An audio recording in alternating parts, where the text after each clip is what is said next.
ایران کے security chief علی Larijani شہید اور ان کے خاندان کے دیگر افراد ایرانی قیادت میں مختلف عہدوں پر فائز رہے ہیں۔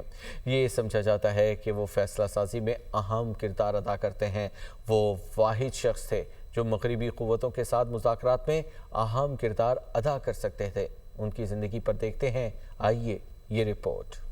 علی لاریجانی ایران کے سیکیورٹی چیف اور سپریم نیشنل سیکیورٹی کونسل کے سیکریٹری کے طور پر خدمات انجام دے رہے تھے۔ وہ سابق رہبر اعلیٰ علی خامنائی کی شہادت کے بعد کے مرحلے میں فیصلہ سازوں میں شامل تھے۔ حالیہ عرصے میں وہ امریکہ کے ساتھ یورینیم افزودگی پر مذاکرات سے متعلق فیصلوں میں کردار ادا کر رہے تھے۔ علی لاریجانی 1957 میں عراق کے شہر نجف میں پیدا ہوئے۔ 1961 میں خاندان کے ساتھ ایران واپس آ گئے۔ ریاضی کی تعلیم حاصل کی۔ تہران یونیورسٹی سے فلسفے میں ماسٹرز اور ڈاکٹریٹ کی ڈگری لی۔ ان کے والد مذہبی عالم تھے۔ علی لاریجانی کے 4 بھائی ہیں اور سب نے ایرانی ریاستی اداروں میں اہم عہدے سنبھالے۔ علی لاریجانی نے 1980 کی دہائی کے اوائل میں سرکاری ایرانی چینل میں مختصر مدت کے لیے نگراں کی حیثیت سے کام کیا۔ ایرانی پاسداران انقلاب میں بھی شمولیت اختیار کی۔ ایران عراق جنگ میں خدمات سر انجام تھی۔ 1992 میں محمد خاتمی کی جگہ وزیر ثقافت اور اسلامی رہنمائی کا عہدہ سنبھالا۔ 1994 میں سرکاری ایرانی نشریاتی ادارے کا ڈائریکٹر مقرر کیا گیا۔